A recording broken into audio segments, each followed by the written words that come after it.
नमस्कार दोस्तों। आज हमारा न्यू टॉपिक है वन एवं वन्य जीव संसाधन अर्थात forest and wild life resource. कहने का अर्थ ये है कि जो हमारा ये सेकंड चैप्टर है जो कि समकालीन भारत से अर्थात भूगोल से है, इसके अंतर्गत हम वन्य जीव एवं वनों के बारे में अध्ययन करेंगे। इसके अंतर्गत दोस्तों हम देखते हैं सामान्यतः कि जो जैव विविधता होती है यानी उसे क्या कहते हैं। कहने का अर्थ ये कि जैव विविधता क्या है। तो जैव विविधता का अर्थ होता है जिसे हम इंग्लिश में बोलते हैं बायोडाइवर्सिटी। तो जैव विविधता का अर्थ होता है जीवों की विविधता। तो जीवों की विविधता को ही हम क्या कहेंगे, जैव विविधता कहते हैं। तो जैव विविधता के लिए सामान्यतः क्या होता है कि पृथ्वी पर विभिन्न वनस्पतियों का व प्राणियों का पाया जाना ही जैव विविधता कहलाता है। तो अर्थात इसकी परिभाषा ये हुई कि पृथ्वी पर विभिन्न वनस्पति जात एवं प्राणी जात का पाया जाना जैव विविधता कहलाता है। अब जैव विविधता के साथ ही दोस्तों एक सबसे महत्वपूर्ण एक संस्था है जिसका नाम है IUCN। ये IUCN क्या करती है, ये IUCN एक अंतरराष्ट्रीय संस्था जो कि सामान्यतः वनों एवं जो प्राणी होते हैं उनके बारे में सूचनाएं एकत्रित करती है। अर्थात यही जो संस्था है वह रेड डेटा बुक जो कि सामान्यतः जो वन्य जीव हैं या सामान्यतः जो भी जैविक जो संपदा है उनके बारे में सूची जारी करने का कार्य करती है। तो इसमें दोस्तों जो IUCN है उसने पौधों व प्राणियों की जातियों को निम्न श्रेणियों में बांटा है।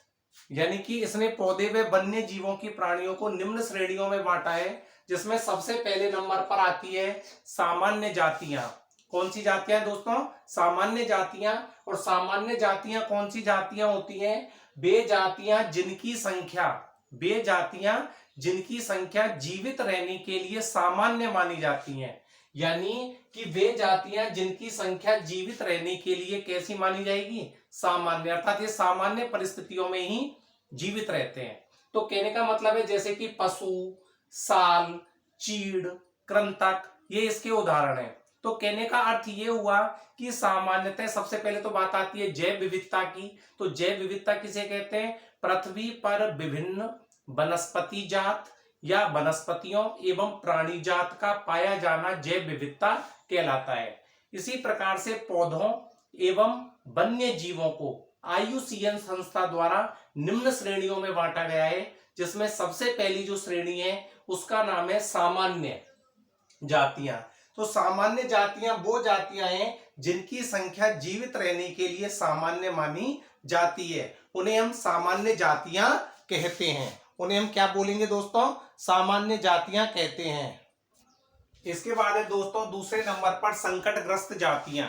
तो संकटग्रस्त जातियां कौन सी होती हैं, वे जातियां जिनके लुप्त होने का खतरा है। अर्थात ऐसी जातियां जो संकट में हैं, ऐसी जातियां जो संकट में हैं तथा जिनके लुप्त होने का खतरा है। लुप्त का मतलब होता है कि जब उन्हें खोजा गया तो खोजने पर उनके कोई भी अवशेष प्राप्त नहीं हुए या उनके कोई पदचिन्ह प्राप्त नहीं हुए, तो इसका अर्थ है कि वह लुप्त हो चुके हैं या समाप्त हो चुके हैं। तो इसका अर्थ है वे जातियां जिनके लुप्त होने का खतरा है तथा विषम परिस्थितियों के कारण या विपरीत परिस्थितियां यदि बनी रही तो विपरीत परिस्थितियों के कारण इनकी संख्या कम हो रही है, और विषम परिस्थितियों के कारण इनकी संख्याएं कैसी हो रही हैं, कम। तो ऐसी जातियों को कौन सी जातियां कहेंगे दोस्तों, संकटग्रस्त जातियां।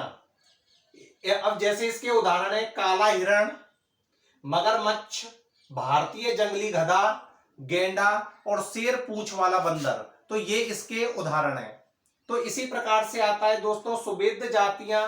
तो सुवेद्य जातियां भी संकटग्रस्त जैसी जातियों का लगभग उदाहरण है कि ये वे जातियां जिनकी संख्या घट रही है, वे जातियां जिनकी संख्या घट रही है, लेकिन यदि विपरीत परिस्थितियां नहीं बदली गई तो ये संकटग्रस्त जातियों की श्रेणी में आ जाएंगी। तो कहने का अर्थ है कि ये संकटग्रस्त जातियों से ऊपर की श्रेणी है, क्योंकि ये भी धीरे धीरे अब कम होते जा रहे हैं और ये संकटग्रस्त जातियों की श्रेणी में आ सकते हैं, और संकटग्रस्त जातियां लुप्त हो सकती हैं।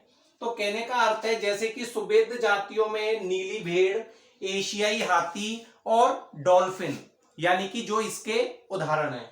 तो वापस से देख लो दोस्तों कि जैसे संकटग्रस्त जातियां होती हैं, तो संकटग्रस्त जातियां वे जातियां हैं जिनके लुप्त होने का खतरा है, जिनके लुप्त होने का खतरा है तथा विषम परिस्थितियों के कारण इनकी संख्या कम हो रही है। इसी प्रकार से है सुवेद्य जातियां। तो सुवेद्य जातियां वे जातियां जिनकी संख्या घट रही है और इसके साथ ही विपरीत परिस्थितियां यदि नहीं बदली गई तो ये संकटग्रस्त जातियों में परिवर्तित हो जाएंगी। और इनके उदाहरण जैसे कि नीली भेड़, डॉल्फिन, एशियाई हाथी आदि इसके उदाहरण हैं। देखिए दोस्तों, इसके बाद है दुर्लभ जातियां। तो दुर्लभ जातियां कौन सी होती हैं? दुर्लभ जातियां वो जातियां होती हैं जो दुर्लभ हैं। दुर्लभ मतलब यानी कि बहुत कम मात्रा में है और हमें कभी कभी ही दिखाई देती हैं, उन्हें कहते हैं दुर्लभ जातियां। तो कहने का अर्थ है कि जिनकी संख्या कम है या वो सुवेद्य हैं। सुवेद्य का मतलब ये होता है कि जिनकी संख्या कम है, तो यह सुवेद्य है तथा विषम परिस्थितियां यदि नहीं परिवर्तित की गई तो ये कौन सी जातियों में परिवर्तित हो जाएंगी? संकटग्रस्त जातियों में परिवर्तित हो जाएंगी। उन्हें हम सामान्यतः दुर्लभ जातियां कहते हैं। इसी प्रकार से एक अन्य जातियां आती है स्थानिक जाति। स्थानिक के नाम से स्पष्ट हो रहा है कि ऐसी जाति जो पर्टिकुलर किसी स्थान पर ही है। कहने का अर्थ है कि वह वहीं पाई जाएगी और कहीं पर नहीं मिलेगी। तो ऐसी जातियों को हम स्थानिक जातियां कहते हैं। अब देखिए दोस्तों, स्थानिक जातियां कौन कौन सी हैं या स्थानिक जातियां किसे कहते हैं? जो विशेष क्षेत्रों में पाई जाने वाली जातियों को स्थानिक जातियां कहते हैं। तो विशेष परिस्थितियों में जो पाई जाती हैं उन्हें स्थानिक जातियां कहा जाता है। जैसे अंडमानी टिल। अंडमानी टिल का मतलब है अंडमान निकोबार में अंडमानी टिल, निकोबारी कबूतर और अंडमानी जंगली सुअर। तो कहने का मतलब है कि ये एक विशेष क्षेत्र में या विशेष स्थान पर ही पाए जाते हैं। इसके बाद आती है लुप्त जातियां। तो लुप्त जातियां जैसे कि अभी अभी हमने आपको बताया कि लुप्त जातियां वो हैं कि जब उनके आवास स्थान पर गए और उन्हें खोजा गया तो वो नहीं पाए गए। तो इसका मतलब है कि वो कहीं ना कहीं क्या हो गए? लुप्त हो गए हैं। जैसे कि एशियाई चीता और गुलाबी सिर वाली बतख। देखो इसकी भी हम परिभाषा देख लेते हैं। वे जातियां जो रहने के आवास में खोज करने पर कैसी पाई गई हैं? अनुपस्थित पाई गई हैं। इसलिए उन्हें हम कौन सी बोलेंगे? लुप्त बोलेंगे। लुप्त का मतलब है कि वो में नहीं पाई गई, इसलिए लुप्त। स्थानिक का मतलब किसी स्थान विशेष पर पाई जाती हैं, तो स्थानिक। इसके अलावा है दुर्लभ, जो बहुत कम है वो दुर्लभ। सुवेद्य भी इसी प्रकार से है। और सामान्य जातियां वो हैं कि जो यानी कि जिनकी संख्या किसी भी परिस्थिति में जीवित रहने के लिए सामान्य है, यानी कि वो किसी भी परिस्थिति में सामान्य तरीके से रह सकते हैं, उन्हें हम सामान्य जातियां कहते हैं। तो सामान्यतः दोस्तों ये जो वर्गीकरण है ये IUCN का है। तो IUCN जो अंतरराष्ट्रीय संस्था है वो सामान्यतः पौधों व वन्य जीव जो प्राणी है उनके लिए सामान्यतः श्रेणियों का विभाजन करती है या उनके बारे में कार्य करती है। देखिए दोस्तों, इसके बाद है एशियाई चीता। तो एशियाई चीता के बारे में हम देखते हैं कि जो एशियाई चीता है वह हमारे भारत देश का यानी कि सामान्यतः एक विशिष्ट जीव था। तो कहने का मतलब जो एशियाई चीता है यह दुनिया का अर्थात भूमि पर दौड़ने वाला दुनिया का सबसे तेज स्तनधारी प्राणी था। कहने का अर्थ है हमारे भारत में सन 1952 में इस प्राणी को लुप्त घोषित कर दिया गया। कहने का अर्थ है कि हमारे भारत में अब यह प्राणी नहीं है, लेकिन यह बिल्ली परिवार का एक विशिष्ट सदस्य है। बिल्ली परिवार के विशिष्ट सदस्य का अर्थ यह है कि जैसे बिल्ली होती है उसी प्रकार से यह भी उसी प्रकार का सदस्य है। इसके आंखों से लेकर मुंह तक नाक के दोनों ओर यानी कि गहरी आंसूनुमा लकीरें होती हैं और इसी के साथ ही यह 112 किलोमीटर प्रति घंटे की रफ्तार से दौड़ सकता है।